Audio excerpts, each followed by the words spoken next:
by clearly stating their name and street of residence, and thereafter proceed to provide their views concerning the proposed bylaw. Please remember that it is not the function of council at this hearing to debate the merits of the proposed bylaws with individual citizens or with each other. Please avoid clapping or displaying any emotional responses, as such actions will not be permitted. Maintaining a composed demeanor ensures that all opinions shared can be heard in a setting that is as unbiased as possible. And thank you for your patience and cooperation. And now we will proceed with the hearing. I would also like to confirm the statutory notice requirement. Statutory notice was done. It was published in the paper on April the 3rd, and it has been on the city website. First up, we will be hearing a staff presentation and background information. So if I could have staff come forward.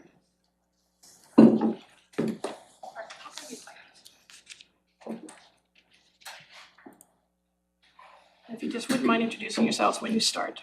Sure. Yes, hello Mayor and Council and members of the public. For those of you who don't know me, my name is Ken Bordeaux and I'm the planner that's responsible for processing this application on behalf of the city. So just to give you a brief overview of what I'll be discussing tonight, I'll provide a brief application overview, timeline of events. Can't quite hear in the back here. Yeah. Are they gonna be mic'd? It is mic'd. They are mic'd, yeah. They are mic'd. There's I can hear back here. so Okay. we'll have people talking. Can you hear when I'm talking like this? Can you hear me? That's I better. think you have to face this way when you speak, maybe that might help. Okay. Mics are up here. Up there. Yeah. So are we not meant to hear? Is it just for you this hearing? No. It's I mean it's just Curious. well let's talk louder. So Okay. I think the corporate officer went to have the volume turned up. Yeah. Yeah, it is normally speakered all the way back. That was an improvement that was made recently, so if you can't hear, let us know. You should be able to hear. Okay. It's pretty important in a So public hearing. I'll can we just try a little bit of test maybe? sure. Can you hear me now? Okay. Somebody way Okay. back in the back, that's, Chris, can you hear us? Noakes? That speaker doesn't seem to be working here, no. Yeah, that's not. Okay. Hello, check. You can't hear that? Testing, 1, 2, 3. Testing, 1, 2, 3. Can you hear us back there? Okay, I seen heads nodding, so. Yeah. Shall we proceed? Better. Okay, but let's talk loud and clear, yeah. I will project my voice and I can hear it now because I can hear the reverb of it. Okay, so as I had mentioned previously, I'm just going to provide a brief application overview, timeline of events, some summary of the analysis that's in the council report that's before you and on the website.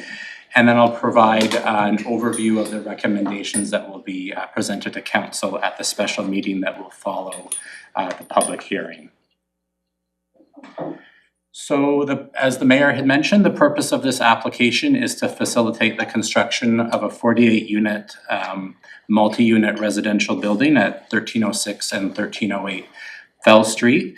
The application includes 3 components, an official community plan amendment to change the land use designation from institutional to multi-unit residential, a zoning bylaw amendment to change the zoning from I1 institutional to R4 high-density residential. And then if council should approve those 2 amendments, they would then be requested to consider a development variance permit to reduce the minimum front yard setback from 4.5 meters to 3 meters, to reduce the minimum exterior side yard setback from 4.5 meters to 3 meters as well, and to increase the height from 13 meters to 18 meters. Just to give you a brief overview of the properties, it's the 2 properties on the northwest corner of Fell Street and 11th Street between 11th and 10th. To the south, we have Selkirk College, to the east, the Health Campus, and then to the northeast, Mountain Lake Seniors. As well, there's 2 BC Transit bus stops within half a block of the property. As I had mentioned, the northwest corner of 11th and Fell Street. This provides you an overview of the property. It's currently a overflow parking lot for Selkirk College. So as mentioned previously, 48 units with a 5-story design to resemble stacked townhouses, as well as a terraced design, which means that the portion of the building that's closest to the 11th Street and Fell Street intersection is closest to the street, and then the building steps back from there to meet the setbacks of the neighboring properties. As well, there's underground and surface parking with access from 11th Street, as well as 38 vehicle parking stalls, which is in compliance with the zoning bylaw. So 2 parking stalls for people with disabilities. All of the parking stalls would be EV charger ready. 2 EV chargers would be installed, as well as 2 car share stalls. As well, within the zoning bylaw, there is an ability to reduce the number of parking stalls, provided that a payment is made in lieu of building those stalls. So in this case, the developer applicant has agreed to contribute $21,000 to the city's active transportation fund. As well, in compliance with the zoning bylaw, 72 bicycle parking stalls are being provided, 48 long-term stalls, so indoor stalls, and 24 short-term parking stalls near the entrances to the building. So again, for those of you who are at the March 4th council meeting, this is in addition to the information that was provided at that meeting, just to give everyone an overview of the timeline of events. So the application was received on November 21st, 2024. Staff began receiving feedback before the application was received back in October, and we continue to receive sort of general feedback through front counter inquiries, phone calls, and emails. The application has been reviewed by city staff from all the relevant departments, and that process started back in November and has been ongoing until today. Getting into the non-statutory requirements around the public information session, SHARE has invited people to a public information session that was held in January of 2025. The notices for that went out around January 6th. At that public information meeting, comments and viewpoints from the public were received and were compiled into what we heard report as part of council's agenda package. As well, during approximately that same time, the development notification sign was posted on the property on January 10th. Jumping to the next step, which was reviewed by the Advisory Planning Commission, that occurred on February 18th, and the APC recommended the council move forward with approving the project. On March 4th, council approved first and second reading of the proposed bylaws and requested additional information from staff and from Macola, the development consultant. Council was provided with that additional information on March 18th and agreed to direct staff to schedule a public hearing for today. Getting into the statutory notice requirements, staff sent out a notice to the property owners and tenants within 60 meters of the property on March 24th.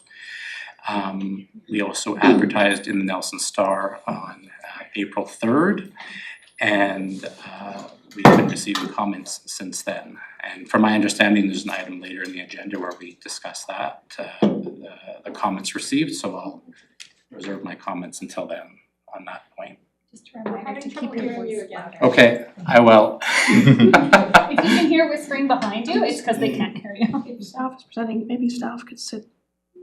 Kevin, like, Chris, do you mind? You wanna copy this in? Yeah.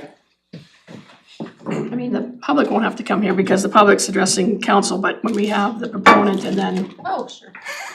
sorry, that, I think that you'll hear better, Good. Yes, and save my voice. And Natalie's agreed to change this slide. How are you doing? Sorry. Yeah, you can, yeah.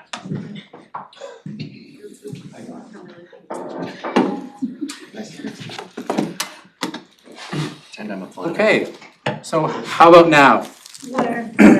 Great. Okay, so on to the summary of analysis. So I just wanted to speak a little bit about sort of the genesis behind this particular project. So the Greater Nelson Economic Development approached the city in the middle of last year around the shortage of rental housing and economic impact on the community. So through those discussions, GNED worked with Share Nelson and Nelson Cares and the city to arrive at a number of properties that could potentially be used for affordable housing. So the city agreed to, so I apologize. I'm having difficulty seeing the screen, but that's okay. I'll rely, if you don't mind, I'm just gonna read my notes. Yeah, no, I have my He's got notes his here, notes just in case. So Greater Nelson Economic Development, next slide. Thank you. Endowment lands covenant. So there's been quite a bit of discussion around the endowment lands and the covenant that's registered on the Forget to title. project, please. Still can't hear you Okay. back here. Okay. In 1986, when the province of BC gave the endowment lands to the city, housing was not contemplated. Only educational, cultural, and recreational uses were permitted. In 2007, at the request of the city, the covenant was amended to allow, in addition to educational, cultural, and recreational uses, it also now allows subsidized housing. Next slide. Thank you. This slide provides a brief summary of the analysis around the official community plan. It doesn't list all of the objectives and policies, but we've just highlighted some of the more relevant ones to this particular case. So when it comes to the official community plan objectives, one of the objectives within the OCP is that the number of new multi-unit residential dwellings that may be developed in low-density residential neighborhoods will be considered on a case-by-case basis through amendments or changes to the land use regulations, the zoning bylaw, and official community plan. When it comes to the official community plan policies, there's a slew of different policies that support this type of application in this location, and some of them are highlighted on the screen there. Next slide. Going on to the housing needs assessment, staff have done some analysis to compare what sort of impact this project would have on the housing needs that have been identified in the most recent housing needs assessment. As you can see on the right-hand side, the column on the right-hand side, this particular project would contribute significantly to the rental housing needs in the community.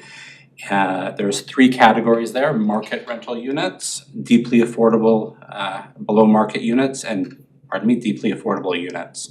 So if this project were to be approved, approximately 6% of the needed market rental units could be built, can contribute to our goals. Approximately 17% of the affordable below market units would be built, and then approximately 18% of the deeply affordable units would be built. When it comes to the unit count, the housing needs assessment has indicated the greatest need for studio and one-bedroom units for rental, followed by 2 bedrooms. And as you can see, they've provided a variety of different units: 12 studio units, 26 one-bedroom units, and 10 two-bedroom units. And then I'll also maybe just highlight as well that directly after I speak, Macola Development Services will speak, and they'll provide some additional details on that information. Next slide. If council were to approve the OCP and the zoning bylaw amendment, they would then be requested to approve the variance. As I've mentioned before, there's 3 variances: 2 setback variances and a height variance. Staff have reviewed these variances and consider them reasonable because the shadow analysis indicates minimal impact to neighboring properties. An overall reduction in the massing of the building on adjacent properties through the terraced design that I'd mentioned previously, and the fact that there's existing trees along the west property line that already provide shadows on existing properties, And in some cases, at certain times of the year, the mountain provides a shadow just generally across Fairview. Next slide. Some of the other items that were part of the analysis were the sewer line covenant that I had mentioned. Through this process, staff and the applicant have discovered that there's a redundant covenant registered on a number of different properties in the neighborhood that would allow for the Selkirk lands and Mountain Lake Seniors and Interior Health to potentially build a sewer line through this property. We've discovered that all the properties have been serviced in another way, and therefore that covenant is no longer required. And the applicant has agreed to work with neighboring property owners to have that removed. As well, the applicant has provided us with a phase 1 environmental. Sorry, that wasn't clear at all. Okay, Can't hear you. We can't hear up here even. okay. I will do my best. So the applicant has also provided a phase 1 environmental site assessment and no issues were identified. As well, a transportation assessment has been provided, and through that, the engineer of note has identified no concerns with traffic or parking in the neighborhood. As well, as I'd mentioned, a shadow analysis has been conducted and no issues were identified. Next slide. I'm sorry, it was the sewer utilities that wasn't clear. That wasn't easy to follow what was being said. There's a covenant, it's been removed. Is that clear? Yeah. Okay. Thank you. And on to the summary of referral comments. So as you can see on the screen, we have sent this application to a number of city departments as well as external organizations. So that includes our Engineering and Public Works Department, Fire, and Nelson Hydro. For external organizations, we've sent the application to Fortis BC, BC Transit, and the school board. And through that referral process, no concerns have been raised other than standard requirements, engineering requirements as part of development. So for example, improving the sidewalk, improving the road, and water sewer storm connections. Next slide. And on to the recommendation. So there's quite a bit of text there, and hopefully you can see it. If not, I'll just go through a brief explanation of the 7 recommendations that will be before council at the special meeting. The first 2 items are procedural requirements through the Local Government Act. The first one is that if council decides to proceed with this application, we need a resolution on the record indicating that staff and council have considered the city's 5-year financial plan as well as the waste management plans, and that there's no measurable impact on those 2 documents. As well, anytime you create or amend an OCP, you're also required to have council pass a resolution indicating that all of the external organizations all of the external organizations that we've consulted are sufficient. And then we have recommendation 3 through 6 that are the standard 3rd and final reading requirements. And then as I'd mentioned before, the final recommendation would be about the variance. Thank you.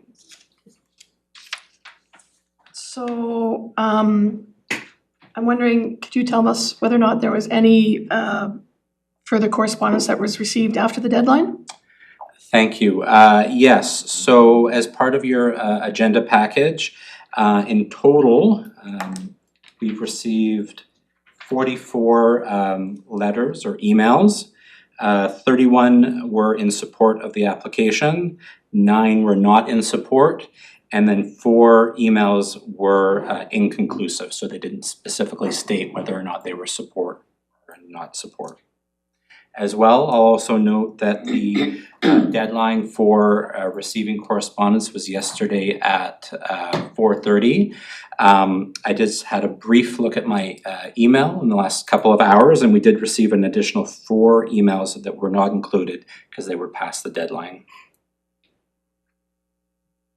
Thank you. So, council, Any questions for staff? Seeing no questions?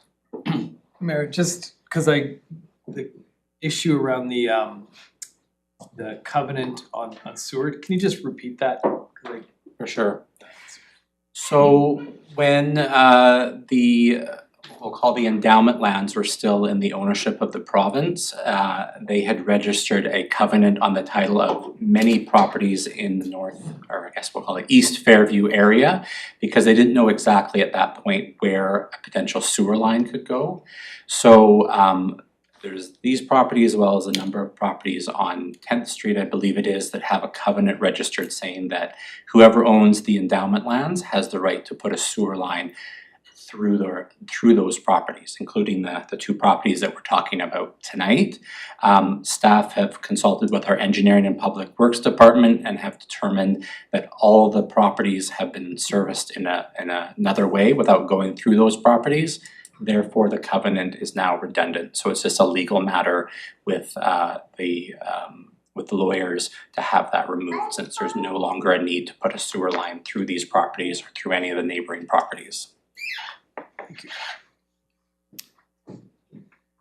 Okay, so thank you, Ken, and I'm gonna ask Ken to step down. I'm gonna ask Makola as proponent to come and be up here as well, so that hopefully the public will have a chance of hearing. Oh, sure. Yeah, or use camera.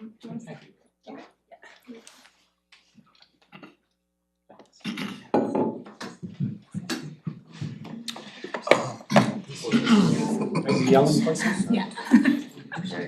Please introduce yourself once they get your slide deck up.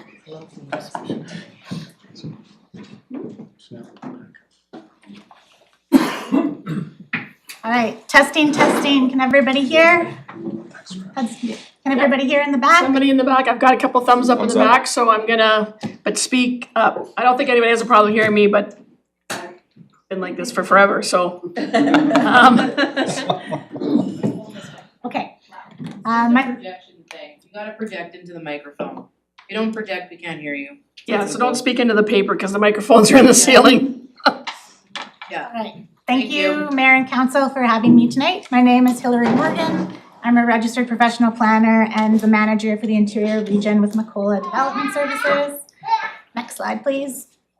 The project team for this development is Cher, who is the housing operator. Makola is the development consultant, and Cover is the architect. Next slide, please. This slide provides a little bit of information about Makola Development Services. We have over 80 projects in over 30 communities across British Columbia, and we focus specifically on building affordable rental housing. Not going to dive too much into this. You can go to the next slide. This slide speaks to some of the background that Ken covered. The fact that this site was put forward by the city for affordable housing. Some of the reasons that the site was selected is because it is on a transit route. It is serviced with water, sanitary, and sewer. It is undeveloped. It has a covenant on title that limits uses, and one of these uses it permits is affordable housing. And it is an ideal site for increasing density, given that it is a transition site between residential and institutional uses. Next slide, please. The type of housing that we are proposing is long-term rental housing. It is not emergency housing or supportive housing. It is simply rental housing that houses people with a variety of incomes. The program that we're seeking funding from is BC Housing's Community Housing Fund, and it has a specific rental mix that it requires. 30% of tenants would pay near market rents, 50% of tenants would pay rent geared to income, which means they would pay 30% of their income to rent, and 20% of the units would be deeply affordable units. As Ken noted, the recent Housing Need Report identifies a need for 457 new rental homes by next year. That is a significant undertaking to try to achieve, and that number is not just based on the growth of the community, it's based on the number of units needed to balance the market and make housing more reasonably affordable in this community. As Ken noted, the bedroom typologies include 12 studios, 26 one-bedrooms, and 10 two-bedrooms. The reason we chose those was because when it comes to affordable rental housing, there is a stronger need for smaller bedroom types. Next slide, please. As part of the process, we hosted a community open house in January, and we synthesized the feedback from that open house. We received 54 feedback forms, and there were 86 people at the open house. 54% of the feedback forms were in support of the development, 24% were opposed or concerned, 15% were opposed or concerned but recognized the need for affordable housing, and 7% were opposed and not supportive of density across the community. Of the themes from people in support, they felt the project meets community needs, provides safe and affordable housing, and provides long-term community benefits. For those who had concerns, their concerns were that the building is too tall. There's concerns about traffic and parking, as well as the building, people felt it does not fit into the existing neighborhood. Next slide, please.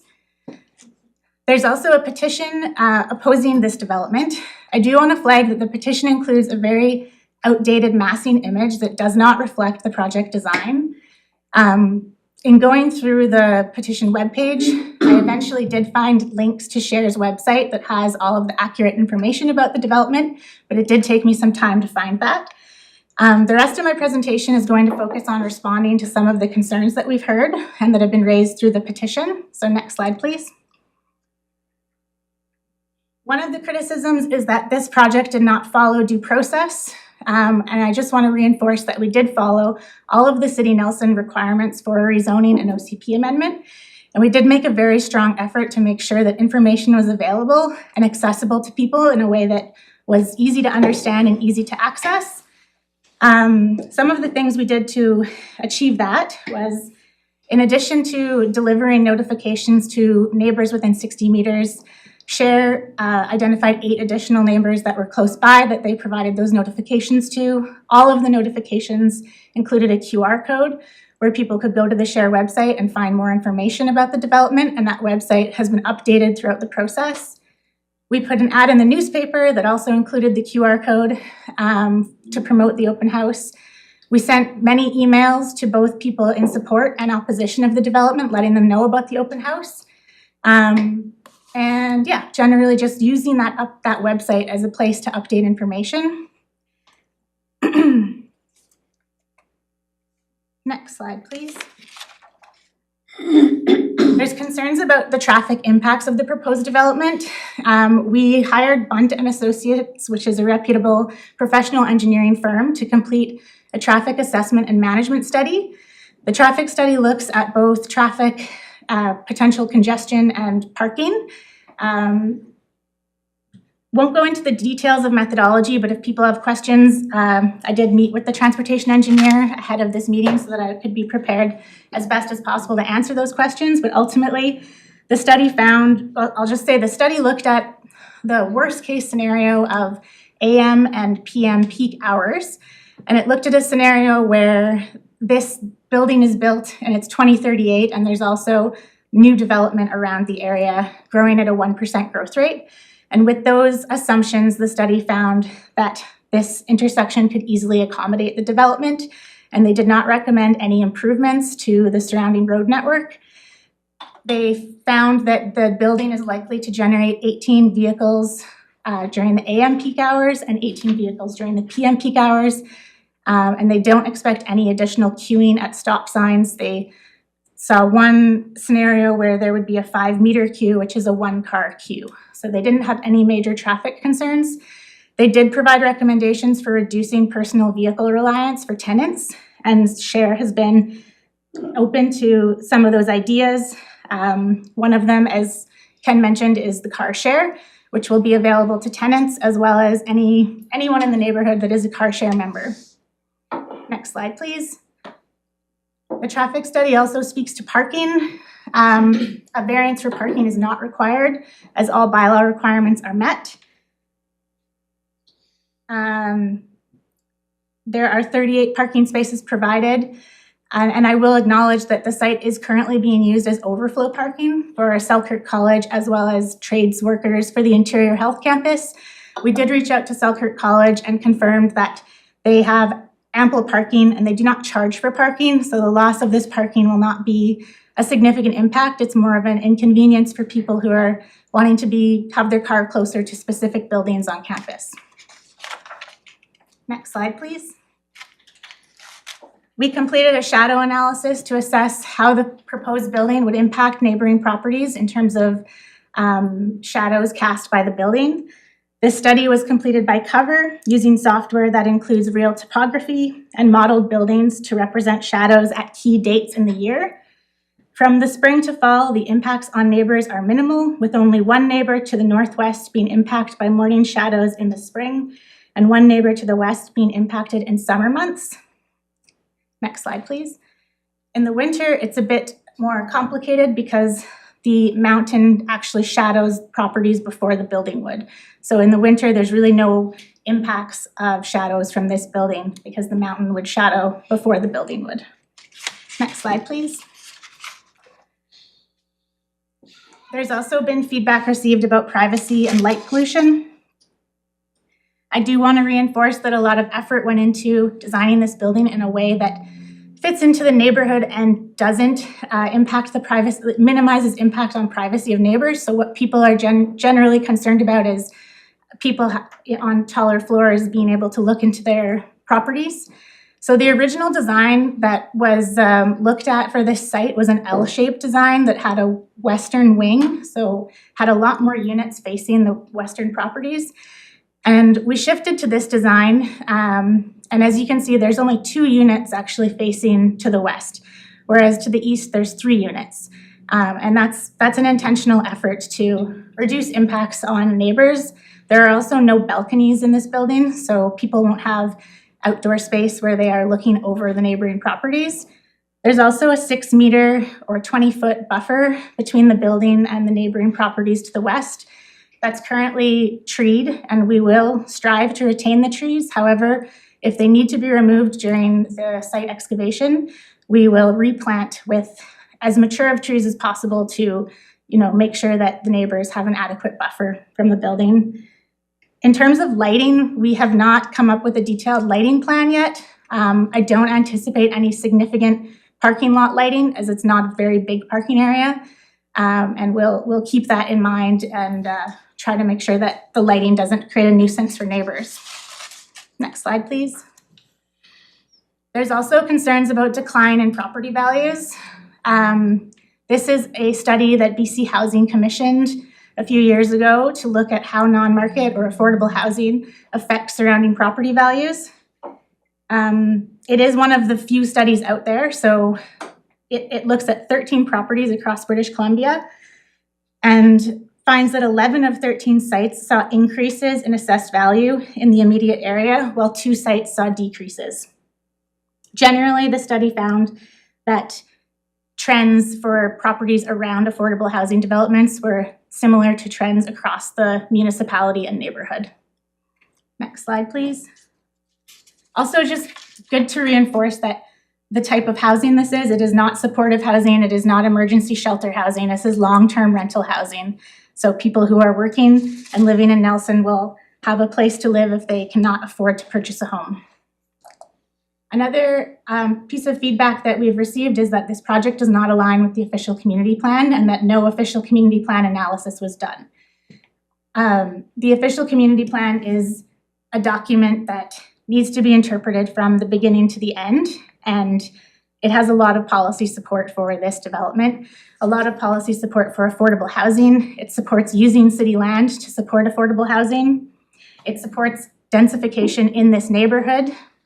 And yeah, the goal of creating a range of housing types and tenures for all residents of Nelson.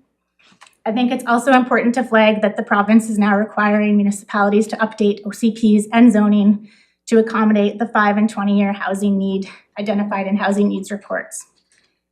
Final slide, please. So this presentation has been focused on responding to some of the concerns that we've heard. But I do want to end by just noting that there is a lot of community support for this development. 54% of the feedback form responses were in support, and this project will have significant community benefit. I know that some people would like to see townhomes or a 3-story building on this site.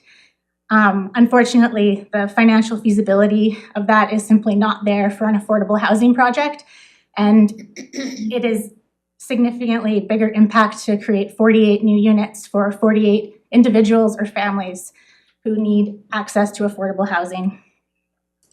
And yeah, we've talked a lot about utilizing the limited city land that is available and ultimately addressing the critical need for housing, rental housing specifically in Nelson.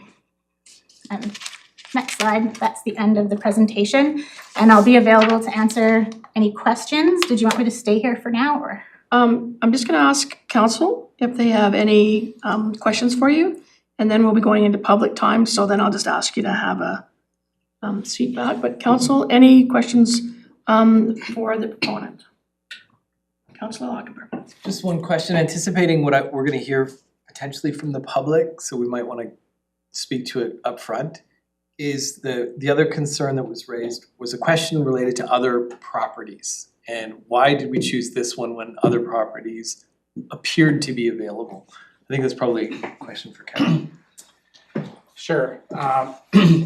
So as mentioned, it did come through economic development to identify sites in anticipation for this housing call. So council did ask staff to identify sites that could meet that timeline. And there were really 2 sites that were, well, 3 sites were identified. This site, the one on Cedar and Front Street, and potentially partnering with the college on a joint student housing, affordable housing site on the 10th Street campus proper. So we did pursue all 3. Selkirk College informed us fairly early that there was no funding and their priority was a housing project in the trail, so that site was not available. All other sites, including the rest of the 10th Street campus, were not serviced. We have to figure out how to service the rest of that land before those sites could be made available. The Railtown properties, again, it's in a flood zone, so we just did not have the, and there's contamination on those sites, the brownfield sites, so those were not available either. I think everyone appreciates Nelson is very land poor. The city has very few sites available. As mentioned, these lands are restricted for use, so they cannot be used for other purposes other than educational, recreational, or housing, and that was a strong determination. I should also mention we've been working with BC Housing over a number of years to free up other BC Housing sites. Again, they were not available at this time. We've had discussions with the college, we've had discussions with the school district and other public sector entities to see if there's lands available, but none of those would have met the timeline to meet this housing call. Councillors, any other questions? Okay, seeing none, then we will move on. So Hillary, yeah, just so this all sounds very formal, everybody, but I just have to go through it. So I have to call for speakers from the public, and does anyone here wish to speak? And I have this list, so I will call you up by the list. I just have to go through the appropriate process. So when you come to speak to council, if you could state your name, street name, and describe your relationship to the issue or presentation. And all comments are to be directed through me, who, this is embarrassing, you think. I'm addressed as Mayor Morrison. And please speak slowly and clearly. Speakers will be limited to 5 minutes. Our corporate officer has a little sign there that she's gonna hold up so that you'll be able to see when you have 1 minute left, just so that you have advance notice of your time. I have quite a number of speakers on the list. So let's get started. So the first person that signed in this evening was Dale Patterson. Yes, sorry? Can you remind council for those of us who are new, what our role is? Your role is to listen to the concerns of the presenters. And with regards to questions or conversation? No, that we're here to listen and to hear what they have to say. And then when we will have an opportunity to debate once we get to the meeting that follows this in terms of doing the business of the special meeting. Thank you. Dale. Thank you, Mayor Morrison. My name is Dale Patterson. I'm a resident of Nelson and I live on Hoover Street, the corner of Hoover and Ward. I'm also here today as a board member of the Shared Housing Initiative, and I've been involved with them for close to 2 years.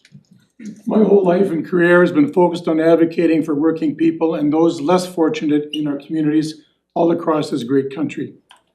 And I want to do two things. I have my version of what I want to say today, and I also have a letter from Jim Reimer, our chairperson of the Shared Housing, who unfortunately couldn't be here tonight. He's with his wife in Trail in a hospital right now. So I'll read Jim's letter first, if you don't mind, Madam Mayor. Sorry.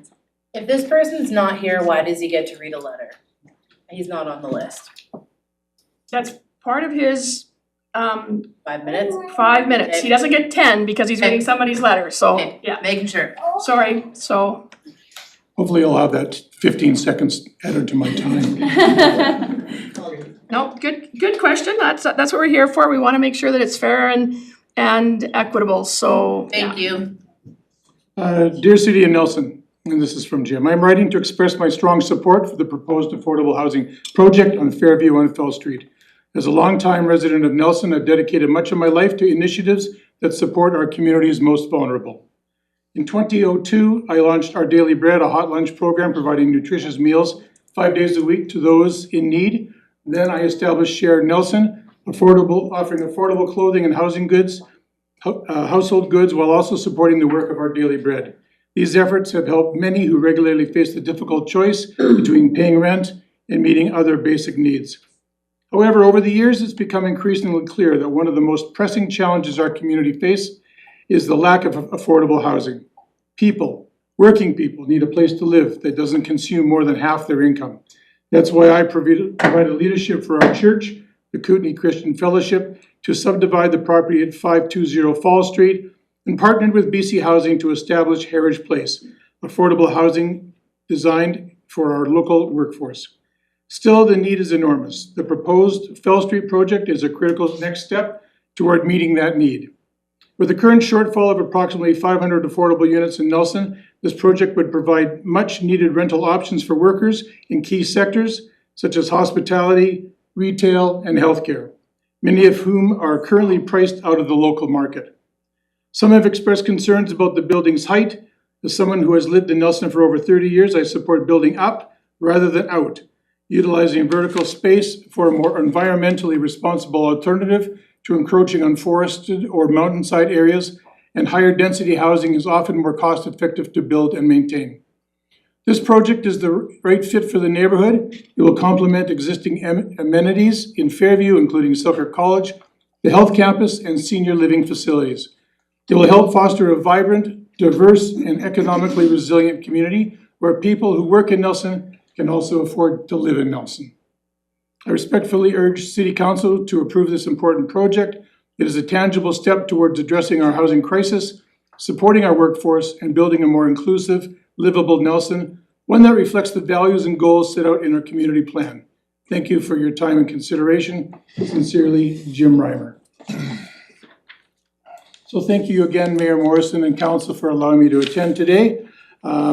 When considering the decision you have before you today, you must remember what the citizens of Nelson have said when they've been discussing previous OCP discussions, and that being their vision for Nelson, which was a directive to focus on affordable housing coupled with an increase in rental supply.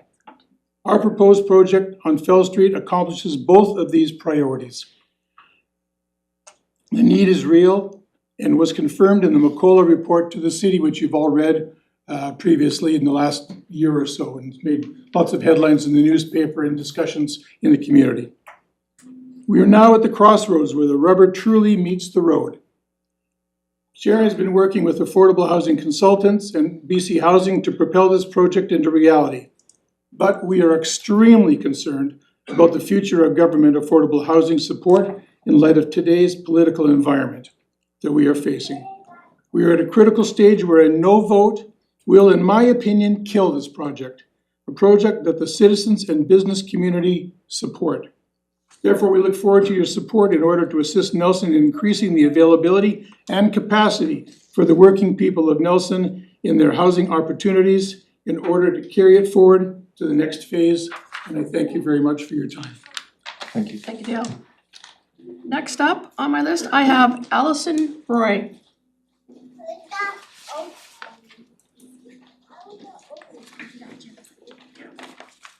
Hello. Hi. I just speak up, right? Yep. Yeah. Okay. My name is Allison Roy. I live on Woodcrest Road. I'm an instructor at Selkirk College in the SOAR program. I have the privilege and honor of working with Nelson community members who have diverse abilities, receive a limited income from the government with persons with disabilities benefits, and are eligible for support services with Community Living BC. To help build understanding for others here today, a BC resident receiving PWD receives $1,483.50 a month, with the housing allowance earmarked at $500 a month. Current market rents in our community are well above that for a single occupancy unit.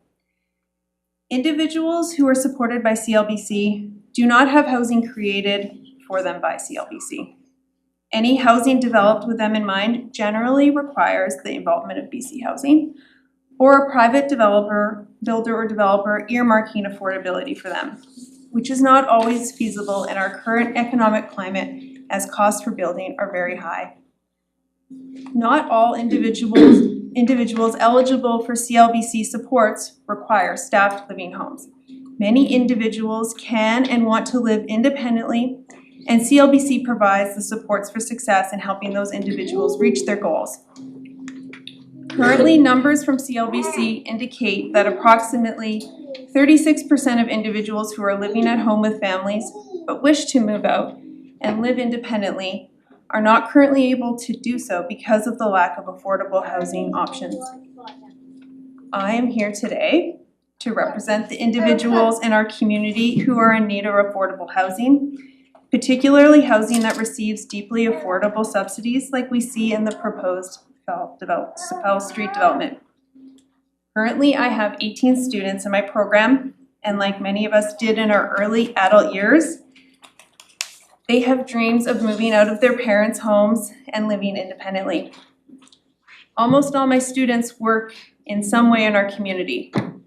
They are helping you at the store in the mall, or bagging apples at the grocery store, or cleaning a business you support, or counting the bottles at the depot. They also support your local cafe on Baker Street, take the bus around town, use the gym, and go to college. They are your neighbors. When I asked my students what affordable housing means to them, they said comments such as, affordable housing means long-term stability. Affordable housing means being able to move out to a safe place where I can learn and practice skills like paying my bills, buying groceries, and budgeting. Affordable housing means paying reasonable rent and also paying the other bills and having money to go into town and do things I want. Affordable housing means having a sense of home and being in community. Affordable housing means a clean, safe place where I can be successful.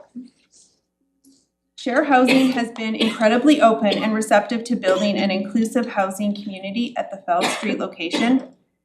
This proposed project will help address the need for affordable housing in our community and can support our local community members achieve their dreams. As you consider this proposal, please take the time to put yourself in the shoes of a person with a diverse ability. Or think of how families feel who have a loved one with a diverse ability and need affordable housing.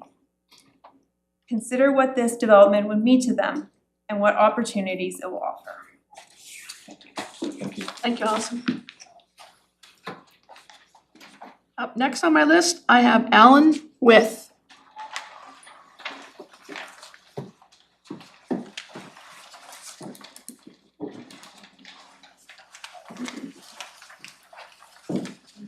Mayor Morrison, Council. I would like to urge the Council to support this bylaw amendment, bylaw zoning amendment. My background recently has been in construction. I worked with ITC that built the project 710 Vernon Street, Nelson Commons, also known as the Co-op building. I then went down to Vancouver and built a 40-story tower down in, helped build, a 40-story tower down in Delta, known as the Delta Rise building. My concern is that as a small-time contractor now, semi-retired, I am not able to hire or keep qualified, trained people working in this community. I've added 2 of my own rental units, modestly priced rental units, to the stock just outside of Nelson at my own expense. It is a real hardship to see these talented people who can be an asset to the community, who want to work, who want to be here, want the lifestyle, and simply cannot find a place to live.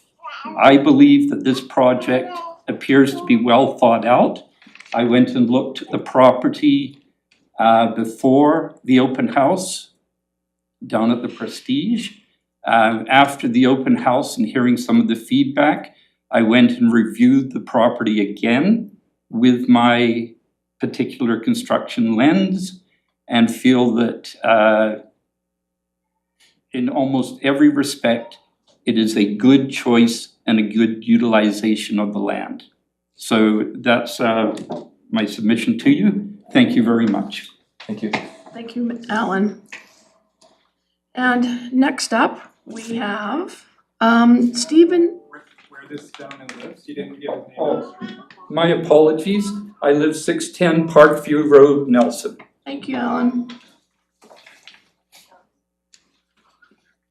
And we just need your street. We don't need the details of it because of FOIPA privacy rules. So like Nelson Street, like just to give us an idea of the area that you live in.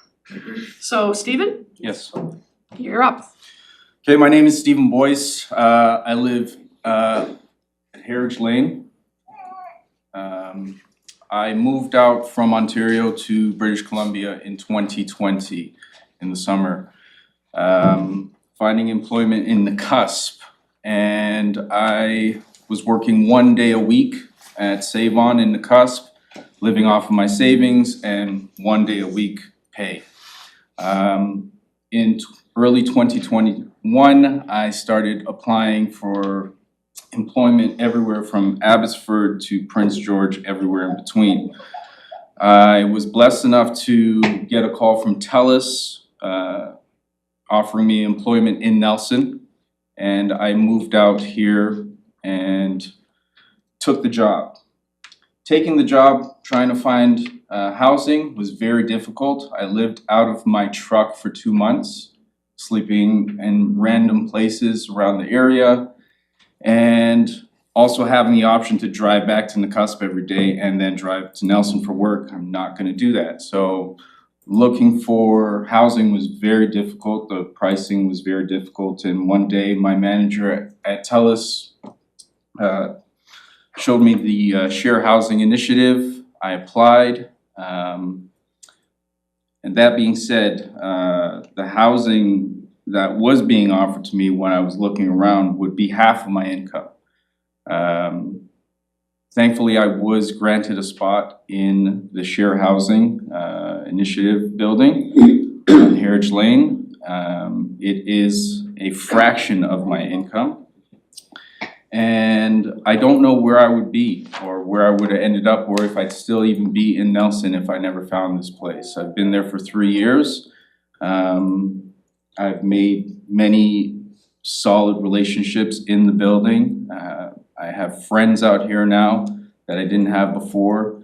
But as well, because of the help that Share has given me, there became an opportunity to join Share Nelson as a board member. And so my heart was like, how can I give back? And so I've also joined Share Nelson as a director. And yeah, I'm very grateful to have this spot to live in.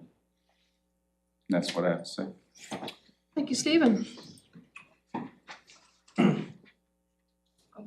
Next up on the list is Michael Ross.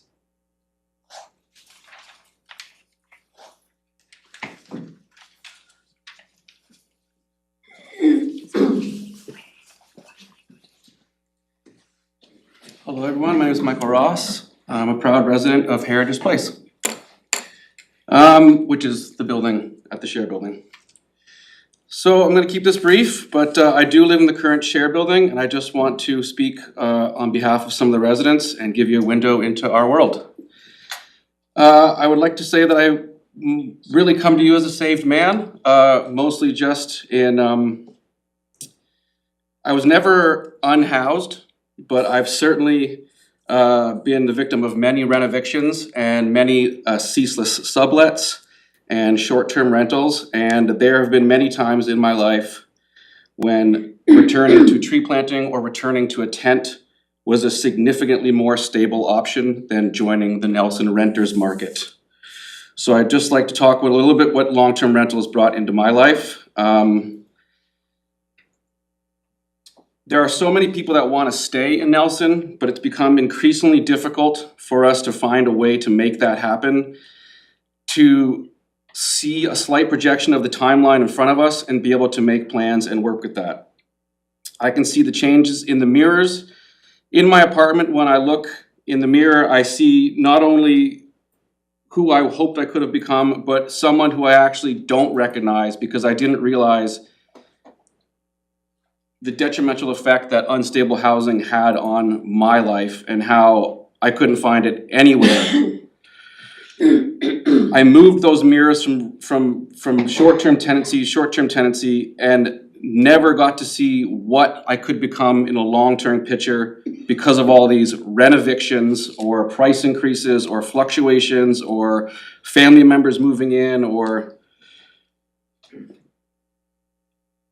what do we have to offer the people who are trying to be citizens in Nelson? Right now, the majority of it is we're being offered to come and pay someone else's mortgage and maybe have a chance of living for 6 months in this house. I can't currently get approved for a mortgage, but I've often been paying someone else's mortgage and the price of a mortgage just to stay here and have no uncertainty. And for at least 3 times in Nelson, I've been the main breadwinner in my landlord's house. The middle-age dream has changed quite a bit. It's not exactly 2.5 kids in a yard. The majority of the people that I live with are very content with just having enough space for 6 houseplants and no roommates. And I know that a lot of people have had roommates. I know roommates are just something you go through to find your path, but yes, roommates, but no, not 6. Honestly, my dream right now is just be able to die alone. Without being moved every month, I want to be able to figure out if I can achieve any colorful way of looking what retirement looks like, possibly without 6 other lifty roommates. It's the dignity to make plans, to put roots down and to build something. There are people who are building small businesses in our building. There are people who are building bands. There are people who have started a family because of the stability that their apartment gave them. Community gardens. When something in the Share building breaks down, I'm immediately encouraged to report it right away. It's under warranty. The stove is fixed immediately. At my last sublet, one burner on the stove broke, my rent went up $50, and I still wasn't sure if I was gonna make it through the summer. In the share building, I know the buildings don't look like a heritage building. I know Nelson's got this lovely character and heritage, and the building doesn't look like a heritage building, and the price is also reflective of that. The R value is through the roof. My hydro bill is extremely affordable. My electricity, my internet, and my phone, which are a large burden to put on a single person, it's all manageable, and I'm still barely able to float. And I'm happy with that, because when I go home, it's my place, and I have the confidence to continue to work with that. We all know the groceries are through the roof. With these sort of sublets, I've literally had an option where I would try to save money by buying a bulk bag of rice, and I didn't even know if my current rental was gonna make it through that bag of rice. That's the timeline a lot of people in Nelson are facing. We're talking about people with stable, respectable jobs, many of them earning twice what my parents did, who are barely hanging on. If people with a master's degree and red steel carpenters can't get a bid on a house, what can we do to keep anyone around? If a nurse has to drive 65 kilometers to be here, what can we do to keep them around? Since I've been here, I've been able to become a full-time City of Nelson employee, a proud full-time City of Nelson employee. I work for the Hill. I'm a conductor for the historic tramway, which is a 19-week commitment. I host a radio show, which has been on for 2 years. I have to commit for that 6 months at a time. I host the comedy nights at the Royal, which as the voice of Nelson, and it took me 2 years to establish that, and all this is part of, I see my time's up. No, you got 30 more seconds. Oh, okay, 3 more seconds, oh, wonderful. Because of all this, I'm more than just someone who's visiting, I'm more than just a lifty or a tree planter in the off season. I finally feel like I'm on a path to become a citizen. This building is what helping to build citizens, and it provides that kind of long-term for people to grow and fill the air in Nelson. Thank you so much. Thank you. Thank you, Michael.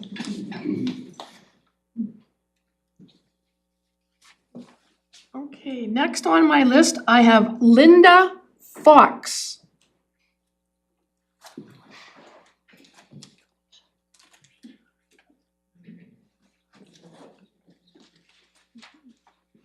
Hard work squeezing by all those legs. Mayor Morrison and council, my name is Linda Fox. I live out at Giorama. I have been on the Share Housing Initiative Society Board as their secretary for over 5 years. In addition to being their secretary, I'm also on the selection committee for Heritage Place, which entails vetting applications, scoring, interviewing applicants, doing reference checks, saying no, or alternatively, putting people in their new homes. All are aspects of said position. Suffice to say, these eyes have seen many applications. I've also been able to meet with many applicants. Our applicants come from many different backgrounds and walks of life. Some are living out of their cars. Some are couch surfing. Some have little time left at an existing lease and can't find any affordable rentals. Some have multiple roommates. Some live in unhealthy living conditions, mold that's making them sick. That being said, they all have one thing in common: the need for safe, clean, affordable housing. Something so many of us just take for granted. These are not unemployed people that I'm referring to. These are working people. Yes, people serving our community that don't fit into upper rental pricing, but fit into lower and moderate income brackets. Having prepared themselves for disappointment, I've seen firsthand responses to the news that they're the successful applicant and have secured a unit in our building. I've seen shock, total disbelief. They literally cannot believe their good fortune, absolute delight. Some are speechless. All express incredible gratitude. Some are overcome and brought to tears. These are people that believed would never, yes, I said never, have the opportunity to live in a clean, safe building in a unit of their own. And here's the key, one that they can afford. It comes as no surprise that affordability is a big deal to so many in our community. Possibly it's the factor that plays the largest part in determining where they will get to rent. Many of our tenants at Heritage Place represent hardworking individuals that have lived in Nelson for years and hold jobs in our community. That being said, they do not fall into that income category which can afford the market rental rates being asked. So am I in favor of building more affordable housing in Nelson? Absolutely. It's not simply a want, it's a need. I urge you to support it. Thank you. A quick question. Yes. Is time gonna run out at a certain point? Because we've only heard from like non-residents, and I'd love to hear from some of the residents of the area. So I have a list here of probably 15 people. I realize there was people that came into the room after the list was removed, and perhaps maybe some people even came in that didn't see it. I do, by procedure, go through 3 calls. So anybody who isn't on this list will be able to also come forward to speak. And we're gonna go through everyone. If we end up going really late, I even have a plan for that, but at this point, we're just gonna keep on going. Awesome, thank you. Do we get any breaks? Like what if, can we like hop out for washroom breaks at all? I'm just curious. You know, council, I would say that if you have to go to the bathroom or anybody else has to go, please go. I will watch the time here, maybe perhaps around 7. I don't think we'll be through the list. We might have like 10 minutes just to make an exodus for a bathroom break. But right now, next up is Jim Brown. I wasn't prepared to speak, thank you very much. Oh, you thought you just had to sign in. Okay, that's fine, Jim. I will move on then to the next person on the list. And I'm sure there's probably a few other names on here that maybe signed in that thought that they had to sign in to come to a public meeting, but just then tell me you don't want to talk. Next up, I have Mike and Kathy Cran.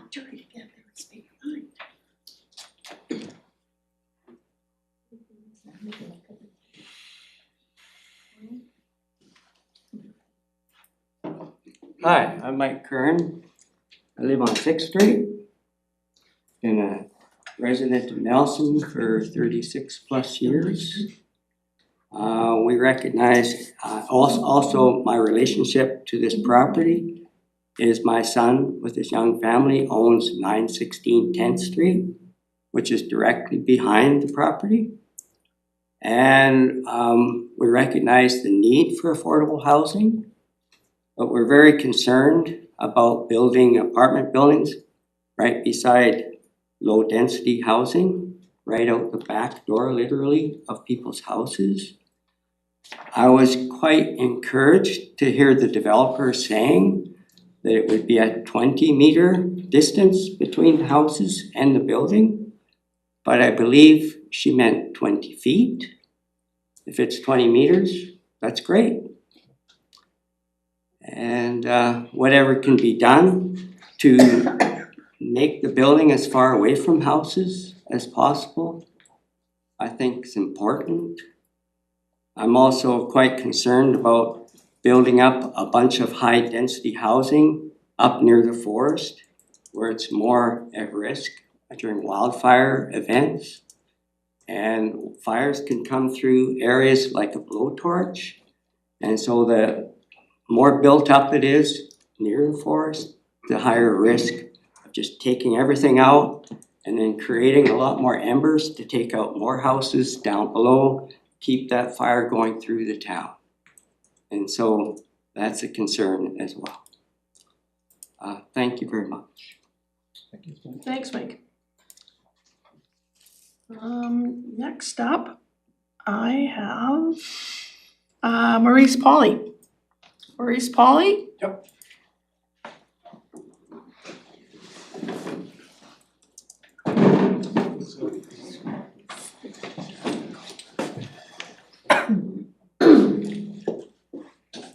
Hi, my name's Maurice. I live on 10th Street. And I'd like to be clear, I'm not against affordable housing, but I'm against the size and scale of this project. These types of high-density projects should remain in the downtown core, where their size fits into the landscape and the surrounding landscapes. And there's also they're closer to amenities. My concern is that this building will be the second tallest building in Nelson, and that will be 3 meters from my property line. So to put that in perspective, that is almost touching distance from my property line.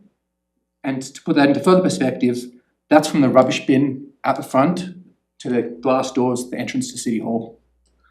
A question I have is that there was a traffic study done, but I don't understand how an accurate traffic study can be done when IHA has already expressed concerns over parking for their project that has not yet been open and occupied. And we have 2 narrow streets accessing this large-scale building, one of which has been closed due to hazardous conditions in the winter. There are also other future developments that are planned on either side of Phil Street. There's a climbing gym, and there's also going to be a slated Mary Hall development. So have these all been factored into the traffic study? My understanding is they probably have not, but that's a question I'd like, I guess, to be answered at some point. There are other sites available in the city, but it seems like the overarching driver for this particular site is quick timelines and not thoughtful planning or community-minded planning. That's it. Thanks. Thanks, Maurice. And next up, I have Anna Pauley.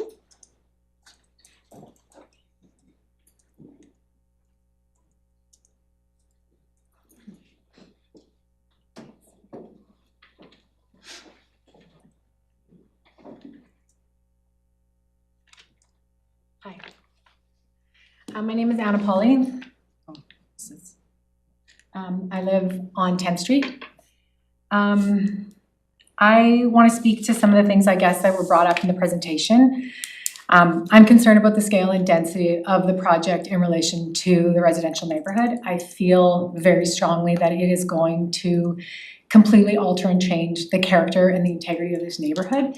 And I think there is a better solution. And I feel that over the last 7 months, I'd like to share a lived experience with you of working as hard as I possibly can to try and support this project and have it in our community in a way that is integrated and cohesive and accepted by the neighbors. And I think that is very important. And I believe that that is actually what our OCP says.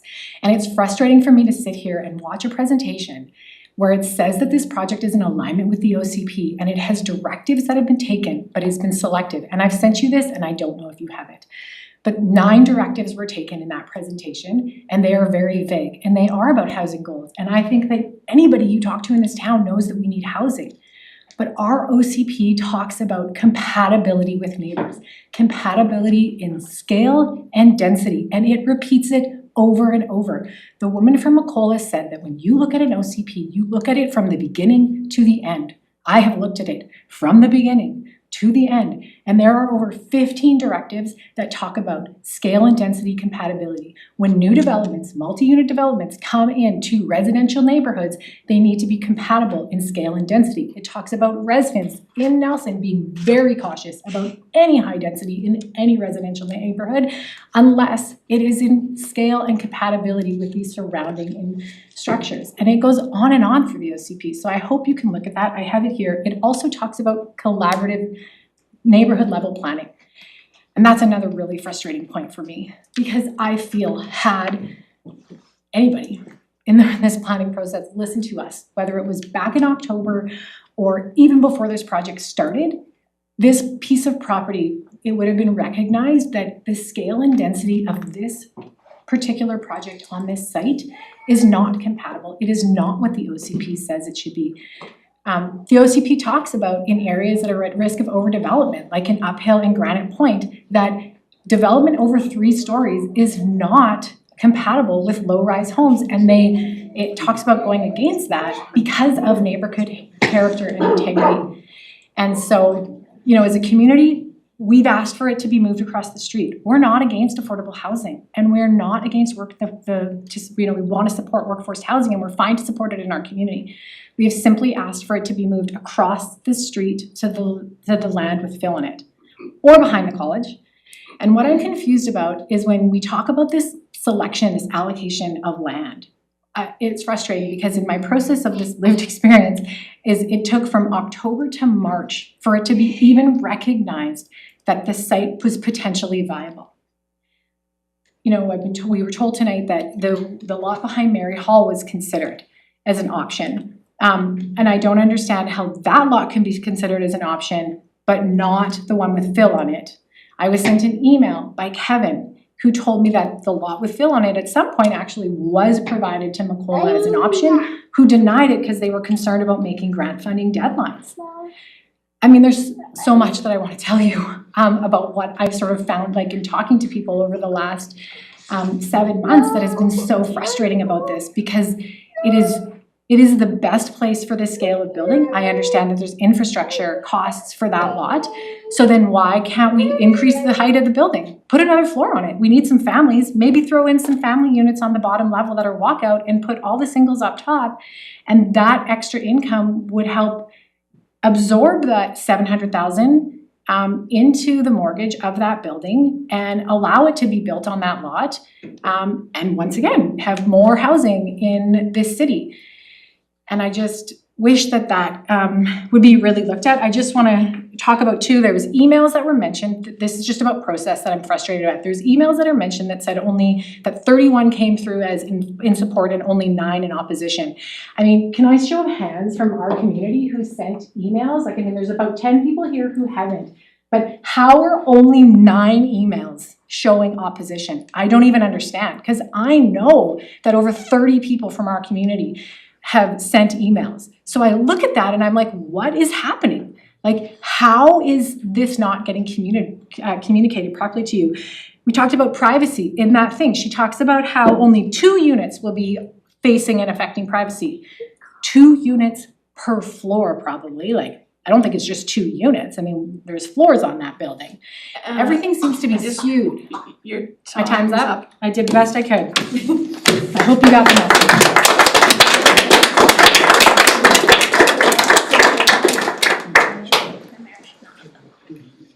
Okay, next up, we have Andrew Freeman. You need to get a mic there, by the way, because I'm sure a lot can't hear what you're saying. Hello, yeah, my name is Andrew Freeman. I live on Observatory Street in Nelson. I'm an emergency nurse, work in Kootenay Lake Hospital. And so that's kind of my relationship to this issue, is providing affordable housing for healthcare workers. My wife and I moved here about 3 years ago to work in, myself to work in the hospital, my wife to work as a teacher in our community. When we moved, we actually moved just before the mortgage rates went up, and we were advised to get a variable mortgage at the time, which was very quickly realized to be not a great idea in the time that we're living. It was already a stretch to move into Nelson, but with those mortgage rates rises, it put us close to the edge. And we're very grateful that some of those rates are coming down again now. But there are healthcare, you know, as you're aware, the healthcare worker, there's often a shortage of healthcare workers for our hospital.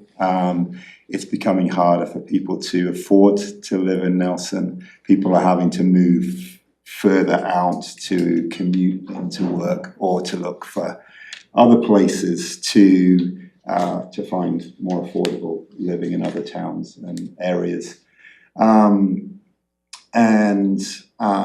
So this kind of affordable housing enables people to be able to work in our community and care for our community, especially with the health campus being almost ready across the street from this proposed site.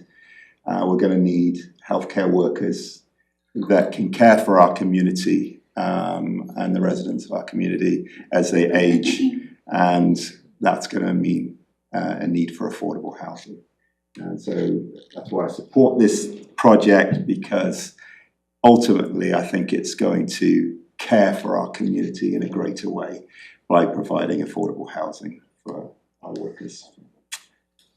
Thank you very much. Thank you. Thank you, Andrew.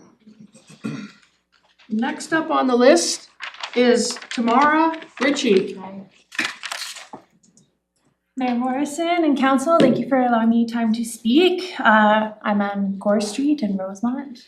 I'm a renter myself. I pay over half of my income to rent. I have a child, so I have to pay for him too. But I think Nelson, I just wanted to read what I wrote. Nelson is known for its charm, character, and community pride, but we can't persevere what we love or preserve what we love about this town if the very people who make it run can't afford to live here. I'm talking about our workers, the baristas, grocery store clerks, carriers, teachers, and tradespeople. But I'm also talking about our young people. So those just graduating high school, like my children, starting their first jobs and beginning careers in the trades. So these are the folks trying to take their first steps into adulthood and independence right here in their hometown. I'm not a good public speaker, but I will just echo the support that others have said tonight, and that it's affordable housing for people working. And I understand change is hard, and I hear the comments around it being built right next door to a couple of houses, and I hear that, and I think that would be a hard change as well. But it's needed. It's needed in our community. It's needed for these kids who are growing up and wanting to live close to their parents, but not necessarily with them. And it's needed for parents like me who are paying for our kids to live, more than they would be paying if they lived in something like this on their own. So I just urge support for the project and for the zoning amendment going before you. Thank you. Thank you, Tara.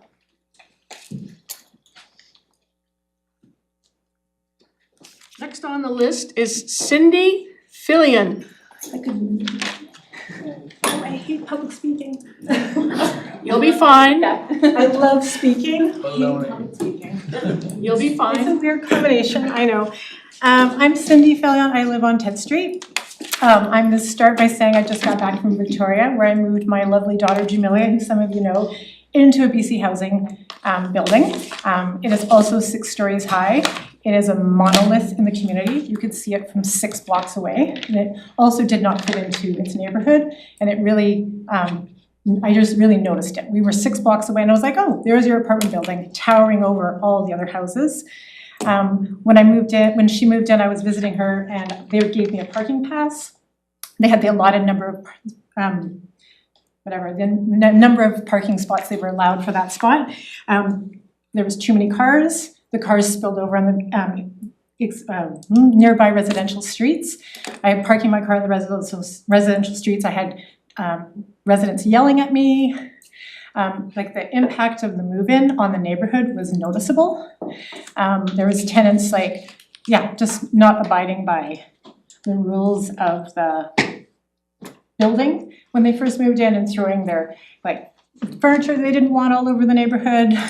And it was definitely impacted the surrounding neighborhood. I also worked at Anderson Gardens for Canadian Mental Health Association when that building first opened. And there was a lot of impact in that neighborhood when it first opened. Parking was one of them. The other one was smoking. So I don't know if this building's a non-smoking building, but what it means when it's a non-smoking building is that all the residents walk across to the neighbor's street and start smoking on their property. So I'm just wondering what the plan is for smoking. It sounds really like insignificant. but it's not when your house is next door and suddenly there's 10 people smoking plus inside. So Anderson Gardens built that little smoking thing at the very edge of their property, basically on city property, which means there's constantly people smoking in that woman's backyard.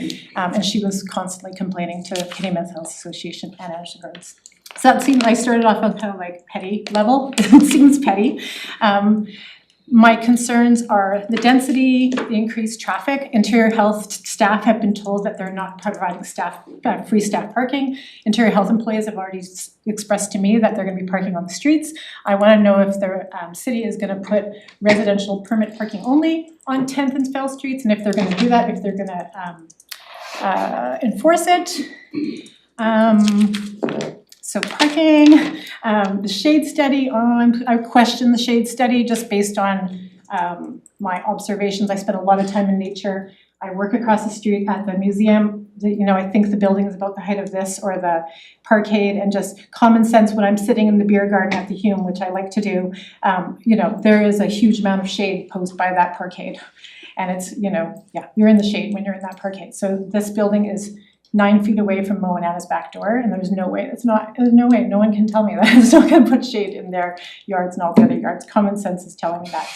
So I'm gonna read the last little bit that Anna didn't get a chance to say as well. I think I'm still fine for time. Other large buildings nearby, the college, 10th Street dorms, Mountain Lakes, and the new health campus have all been integrated thoughtfully using setbacks, topography, and design to ensure compatibility with their surroundings. That care has allowed a mix of uses to coexist while still preserving Fairview's character. This proposal is different in scale and proximity to residents. That's why we have asked whether a different site, such as a nearby city-owned parcel across the street, might be better fit. The goal isn't to stop this project at all. It's to ensure that it succeeds in a way that works for both the future residents and the existing community. I'm just gonna take a minute to see if there's anything else on my, I don't know where to put my phone. I had notes. Sorry. No, I think that's it. Thank you. Thank you, Cindy.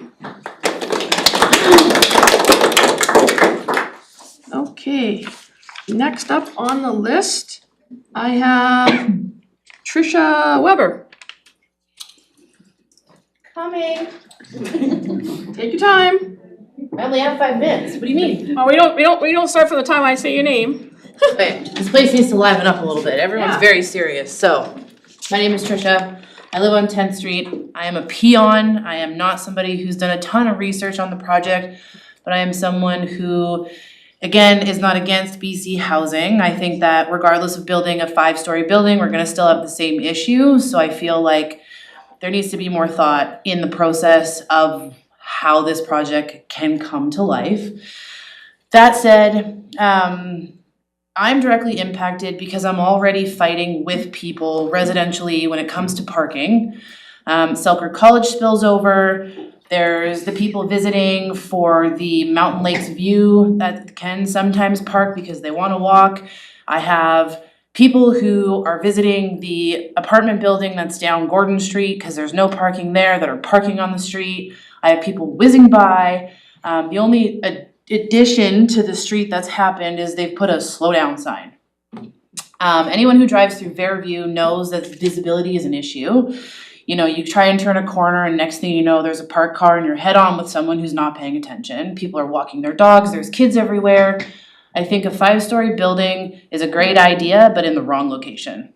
I also think that with what I'm hearing today in your presentations, that the project started in January, the OCP is not changed, but then was subjected to change in March to amend this timeline that you guys are all trying to get on board with.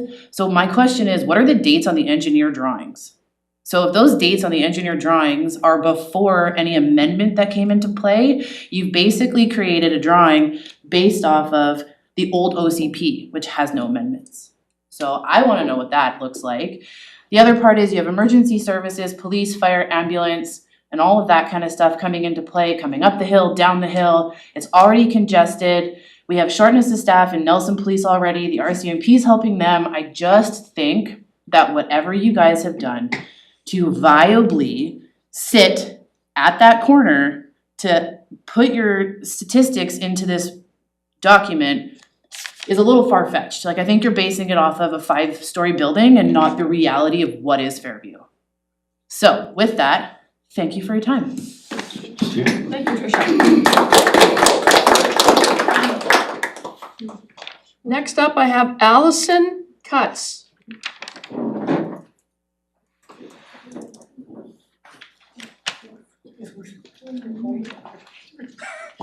10th Street. Hi everyone, I'm Allison Cutts. I live on Trevor Street in Nelson, and I've lived in Nelson for almost 20 years. I don't live directly adjacent or near to this site, but I do have concerns about the scale and density of this property and integrating it into the neighborhood. I wish there was more information available about the other site, climbing gym, and the other lot. I understand that, you know, there may be infrastructure challenges with that location. However, it would be great to know if any feasibility had been done with a larger structure, which could presumably help reduce some of those infrastructure costs. I also know that the city has been creative potentially in other locations of finding money for those infrastructure costs. So I guess I wonder about this timeline piece a little, because there's been a lot of talking about timelines. I'm just not sure exactly what timeline we're talking about. I'm not aware of a BC Housing deadline. I personally think we should just take one step back. It does sound like from a lot of these presentations that this project is already viewed as too big to fail. It's a long-term commitment and a big change for the community. So I would just like to request that council consider taking a step back and considering alternate sites. Thanks. Thank you, Allison.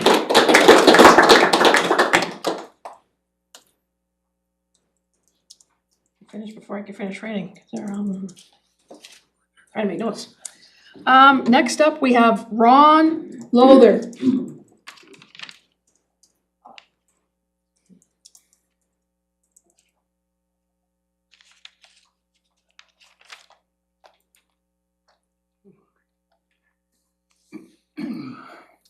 Yeah, Ron Lowther, 9th Street. Well, I threw out my speech and I rewrote it here.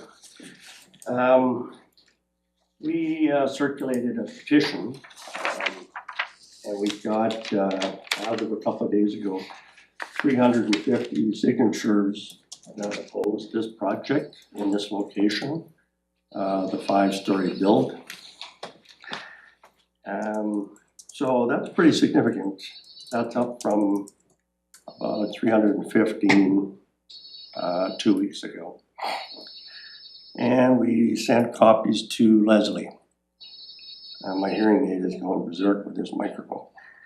My wife and I walked door to door in Fairview. We talked to about 25 residents, and all were against this project, except for one. We hit one house that supported it. So we were pretty amazed with the support that we had against the project. I think as elected officials, you really need to acknowledge that there is more support out there for our petition and less for this project. There's you are dramatically underestimating the opposition, I feel. This number that was quoted, how many letters for and against, I think those numbers are erroneous. And yeah, 5 stories, 48 units is too much. Thank you. Thank you. Thank you, Ron.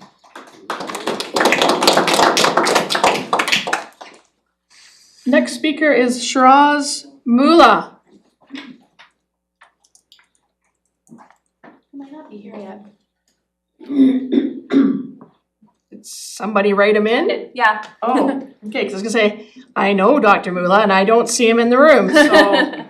Okay, so at this point, let me get back to my long list of making sure I do this absolutely properly.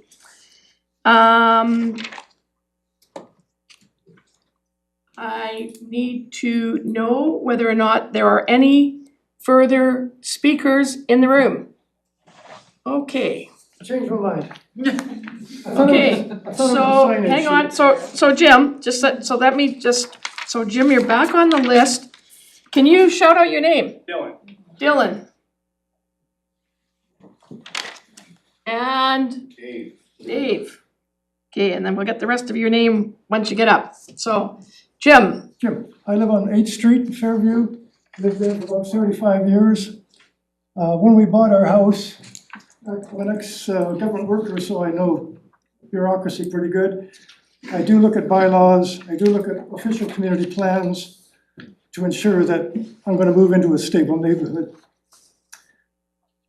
Having said that, what I would ask council to consider is that currently, or at least recently, you are asking the residents of Nelson to comment on a new official community plan.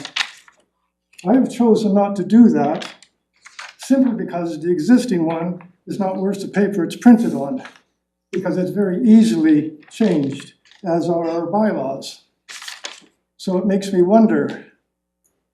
I would suggest to you that if Share cannot meet current official community plan or the bylaws because it's unfeasible, then they should drop the project and we should look for somebody who can do the project. Thank you. Thanks, Jim.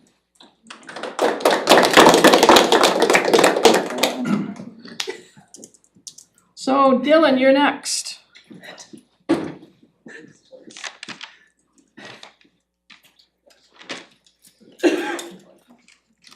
Hello, Council and Mayor.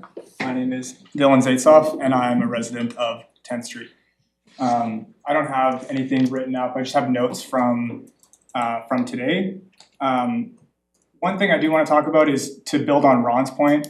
The pie chart earlier supporting the support for this project.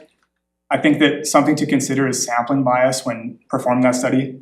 Clearly, we've got a group of residents that oppose the project, and it's not actually possibly representative of the support for that project. As well, she referenced a BC housing study in the presentation. She mentioned it was old. I'd be curious to know what markets that was actually performed in, and note that the assessed value of these properties is not the same as the value of that home. That's just a difference of definition of assessment versus appraisal. So I'd be interested to know the details of that study. Regarding Jim's points about OCP and bylaws, it seems like we're kind of going out of our way to support this project. There's, as I understand, there's 3 amendments and 3 variances. It's like, I would be curious to know, what was the last time a project required that many amendments and variances to support as opposed to 1 or 2? That's a question I don't know, and I urge the council to consider. Lastly, my wife and I recently finished an extensive renovation of our home. And one of the things that we did was produce a secondary suite in the home. However, the costs of development in the city, as well as the additional costs on our water, our sewer, like these are opportunities, I think, to address the affordable housing crisis in this town, as opposed to just build more. Let's support people with their secondary suites. Let's support homeowners to do so that we can maintain the neighborhood structure without just building big and grand and, again, affect the neighborhoods. And just, I do think that with that in mind and the OCP in mind, at what point do we stop? Like, I don't want to sound like, I grew up in Nelson, and I know that there's a bit of a feeling of just constantly wanting to quash Nelson, and Nelson's kind of maybe known as being anti-development, but like, at what point do we recognize that we're maybe just building? Like, is there a cap on what the city of Nelson can actually hold?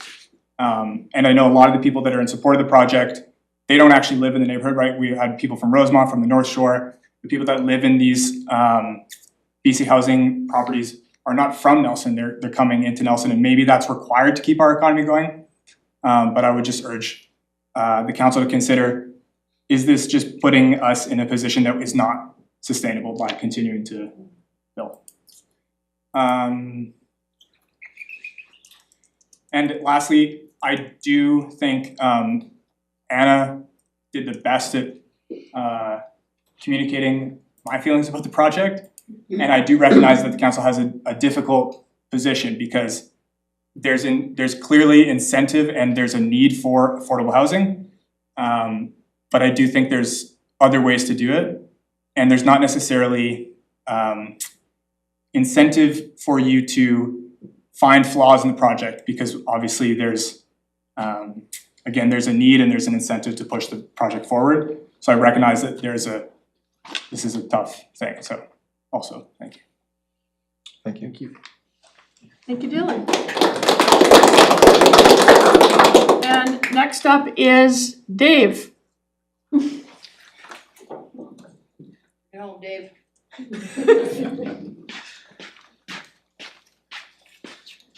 So, my name's Dave Lees. I live at 1223 Kokanee Avenue. I've lived there 35 years. On my phone here, I have a camera that takes a picture of a car that goes by my house, starting at 5:45 every morning. And every 2 hours, there's 100 cars go by my house. I don't know where this traffic study came from, but I can prove it right here. Secondly, there are way more pieces of property in this town. Behind Gasworks building, empty parking lot. Behind Cottonwood Auto Body, another empty parking lot. I put the gravel down there to make it a parking lot. So there's 2 spots right there, they're empty, ready to go. 2 houses right across from Cottonwood Auto Body need to be torn down, there's another spot. So there are more places in this town to build. Right next door to the mayor's house, big huge empty lot. Put it right there, right? I mean, it's perfect. Right by the hospital, bus stop right in front. Being an old bus driver, I know there's a bus stop right in front.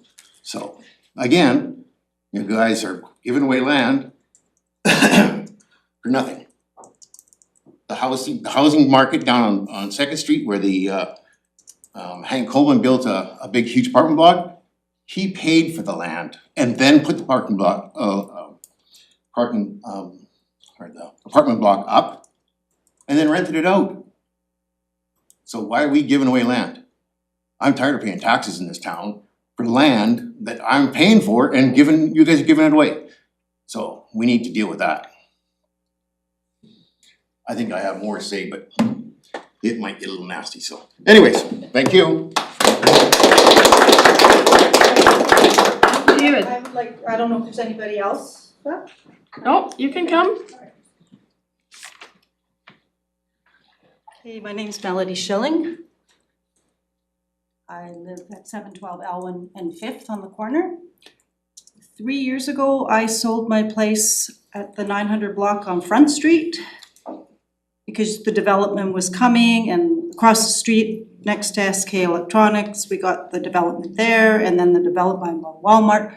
I knew I was living in an area and expected growth there, but 3 years ago, I wanted to leave the high density to be in a neighborhood again. And to get away from the fast traffic and the noise, and I knew that's only gonna get worse. So by choice, I thought, okay, I'm ready to go to a neighborhood. So now it's getting busier and busier. And yeah, this isn't what I had foreseen where I was heading for my retirement years. And I just wanna end this with one little thought though, that, because when does it end? Build it and they will come. So we keep building, and I just hope that you think about balance. That's all. Thanks. Thank you.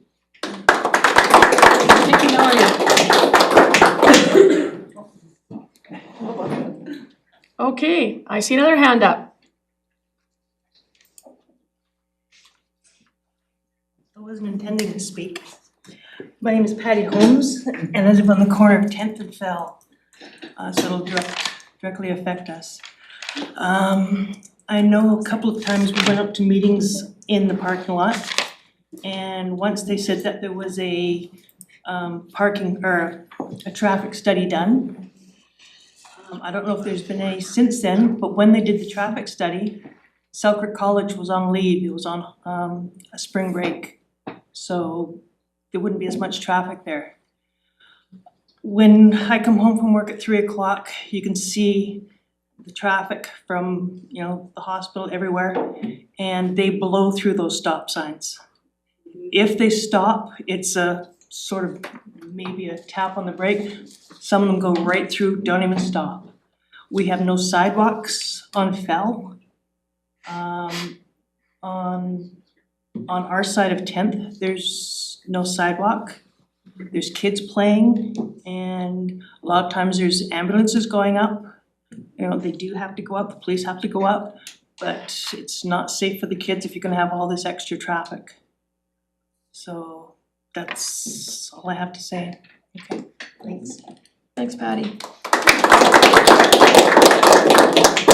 One last thing, sorry. Sorry. My husband was one of the ones that went around with the surveys, and just in 2 days, he got 50 people saying no to this project.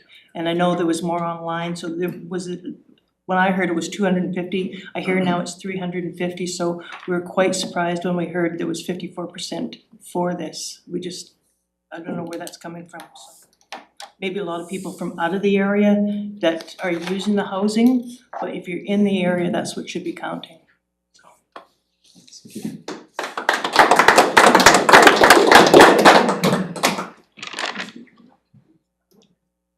Okay, I see 2 more hands. I'm gonna go, oh, 3 hands. Gee, there's lots of hands happening now. Okay. So I'm gonna go to person with glasses here in row 3. I have already spoken. But Okay, I Anna, wanted- okay, sorry. am I allowed to, like, are you allowed to speak again or no? No. So, there you go.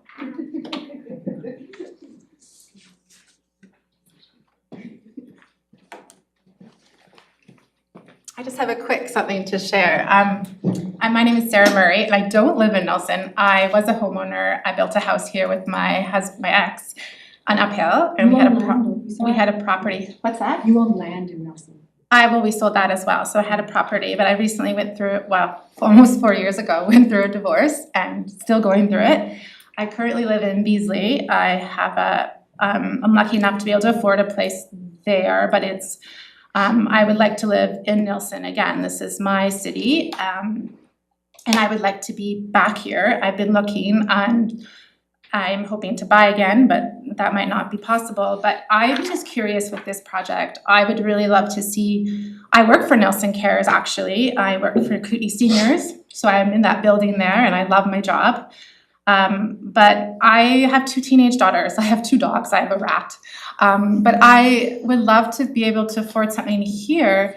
And I'm just curious why it's not proposed for the building to have a 3-bedroom unit. That lady talked about like the crisis, like where is the need? And from what I understand, I did some reading, children are one of the most vulnerable populations with this housing crisis, and they don't benefit from crowded spaces either. There's lots of studies out there. There's a UBC study that shows the impact on our children when they're not living in and they don't have enough space. And I would just love to know why, if this project did go forward, and for future projects. I've lived here 19 years. I don't want to leave. I don't want to have to move far away. My ex lives here. I would love to see a 3-bedroom, 4-bedroom options, and I'm not under at least 3, but I'm not sure why that isn't proposed in an affordable housing unit. She did mention that this is for families, but that might be for maybe someone with 1 kid, but what about 2 or 3, 4 kids? Where are they going to live? And I would love to move back here, so I would love to see future building proposals that allow for families to stay and work here and have our kids here, and that would be great. And that's it. Thank you, Sarah. Thank you.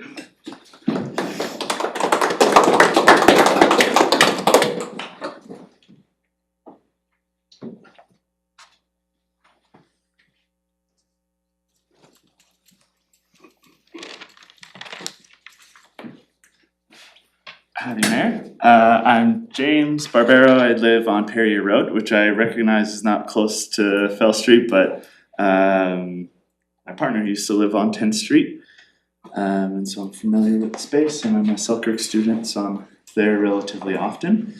I would make the recommendation that council support affordable housing projects. I think I understand the concerns about privacy and the scope of this project. However, I think that the drastic nature of the housing crisis has been particularly challenging, and that as a housing advocate myself, I would like to see like way more than this personally, but that this is like a foot in the right direction in affordable housing. So I also organize the tenant union in town. So one of the things that I hear a lot from tenants is that they're tired of paying for their landlord's retirements, the financialization of housing,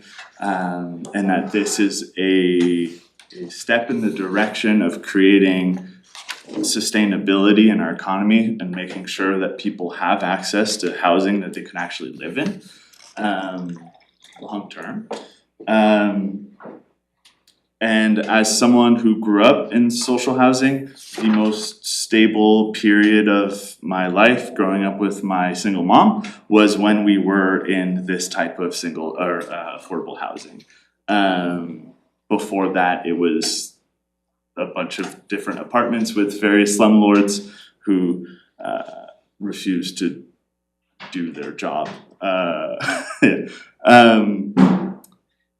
the end of the day, I think that this project should be supported with as much open communication with the community as possible. And I also think that generally more projects like this should be supported as well, because housing is such a foundational bare necessity for people to survive. And it's not something that's guaranteed in Canada, and I think it should be, and Nelson could take a positive step towards making housing assurances for all people. Yeah, I think that's all I got. Thank you. Thank you, James.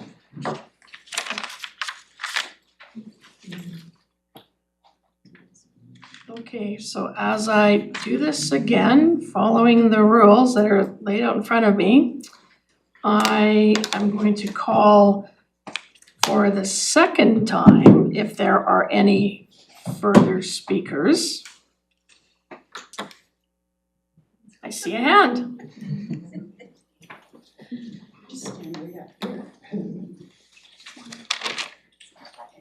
My name's Steve Lepke.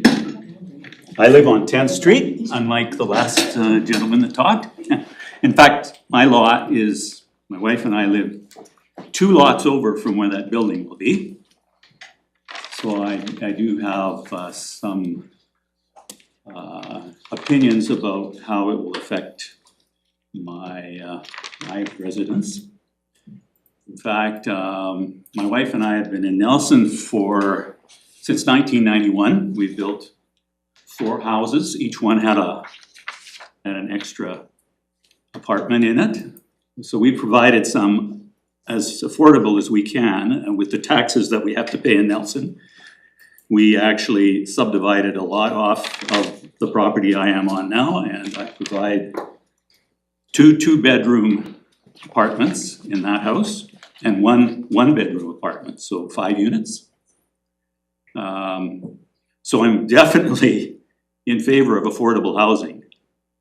But paying $10,000 in taxes a year plus sewer, including sewer and water, makes it a bit of a difficult thing to keep it really affordable for people, but we have tried. And we currently have several families and a couple in our rentals. So I am for affordable housing, but I think that as has been stated, and I don't think I can add much to the argument, that it is not in the correct place. This is not the place for a 5-story building in high density. And there are other locations in Nelson that would fit the bill. Or if they would moderate and reduce the size of this building, perhaps it could fit in. But we've had construction in our area there for probably, 4 years. There's been a bit of a noise issue. Taking down the old Mount St. Francis was quite an operation. That went on for almost 2 years. Then the sewer line right through the alley, two lots over, was a fiasco. It took almost a year to get that completed, and it was disrupting our neighborhood. Now we'll have a 5-story building disrupting the neighborhood, plus what has been commented on already, the traffic that will entail. You know, we like to have a quiet neighborhood, but it's just only going to be more noise, more traffic, and I think some of the comments are really key, that it's a dangerous place. We have a lot of people walking, children playing, and it's really important to consider the type of neighborhood that you're putting this in.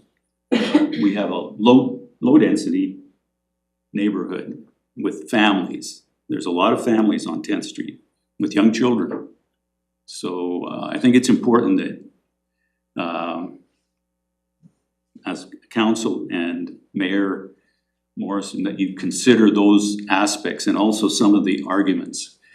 But affordable housing is something that we need. So it's not something that we want to discourage, but in that location, I'm really against it. Thank you for letting me speak. Thank you.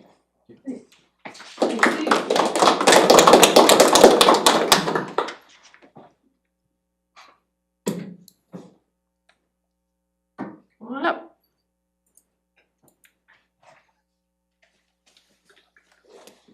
Good evening, thanks for your patience. There's a lot of concerned residents. My name's Dom, I live on 10th Street as well. Thanks for your time. Do you have a last name? Sorry. Baker. Thanks. Yeah, also at 10th Street. So it was mentioned that this was a good transition project from like single family residential to industrial. But when you go from like a single family house to the second tallest building in Nelson, that's not much of a transition. It's just a big ass jump from very high density to very low density. None of us here are opposed to affordable housing, to more housing. We all recognize that we need that. I think to the point that Dylan brought up about removing barriers to secondary suites and houses as a more in keeping with the neighborhood type of approach to densification of town, that makes a huge amount of sense. I think there's a sentiment that renters are paying landlords' mortgages and somehow like landlords are hanging out at Lakeside Park while their renters are paying their mortgage for them. I think that's just maybe a reflection of renters' frustrations, but not actually the reality of the situation. I think many landlords require a second rental in their house to even be able to afford their house. So I think that we just need to remember that we're all on the same side here. We all need more housing, but maybe this exact project in this exact location just isn't the right fit for the neighborhood. There is a lot right across the road, just up the street, right across from the health campus that's currently covered in fill. We've heard that there's reasons why that can't be used for this project. I think we all in the neighborhood would encourage that there's more time and effort put into looking at that, because that's just that extra half a block further away from the single family residential. It appears to be a bigger lot, so it would provide a bit more parking. I think we heard about 38 parking spots for 48 units. The math just shows there's going to be overflow parking onto the streets. There's already overflow parking onto the streets from the college, and there's already overflow parking on the streets from the construction of the health campus. So it's already a bit of a scene trying to park in front of your own house on 10th Street. And that of course will just continue with this project. So yeah, thanks for your time. Thanks for listening to all of our concerns. It's nice to feel like there's some ears. if there's additional infrastructure costs that are incurred to build on the lot that's currently covered in fill that's across from the health campus, is that a big enough hurdle to not be able to go ahead with this? And I think as other people have said, why are we marching towards a deadline here when this is like a long-term project for a long-term neighborhood filled with long-term residents? Thanks. Thank you.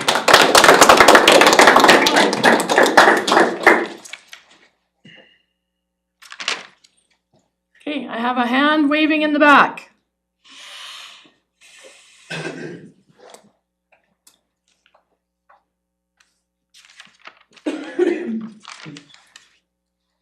Hi, my name's Leanne Lees. I live at 1223 Kokanee Avenue.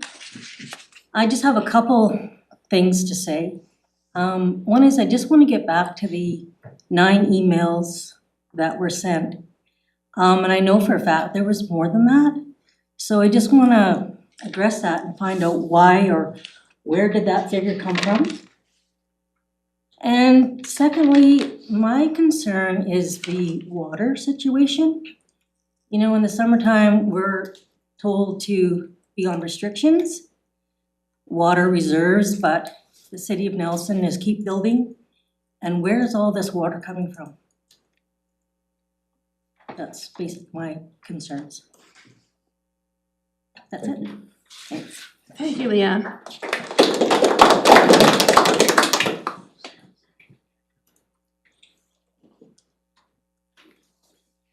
You're really quick, people. I gotta get my notes taken here.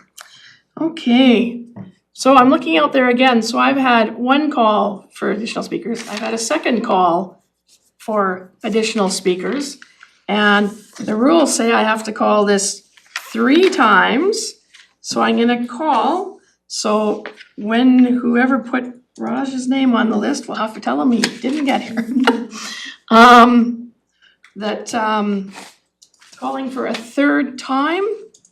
Are there any further speakers? Are we allowed to provide something? I just have the petition here. I was told to bring it tonight, but I haven't given it to you. Speakers. I think we can deal with that after. Okay, sorry, I just wasn't sure if once you said 3rd call, this wasn't allowed to be given to you, so I just need to make sure. This is about speakers. Yeah, sorry, I just wasn't sure what the rules were. Yeah, so I've now called for additional speakers 3 times. So at this moment, I now declare the public hearing closed. So we will at this point take a recess because we need to change around some things here in terms of starting the next meeting, which will be the meeting of council to discuss the resolutions before us. So council, 15 minutes, let's say it's 7:30.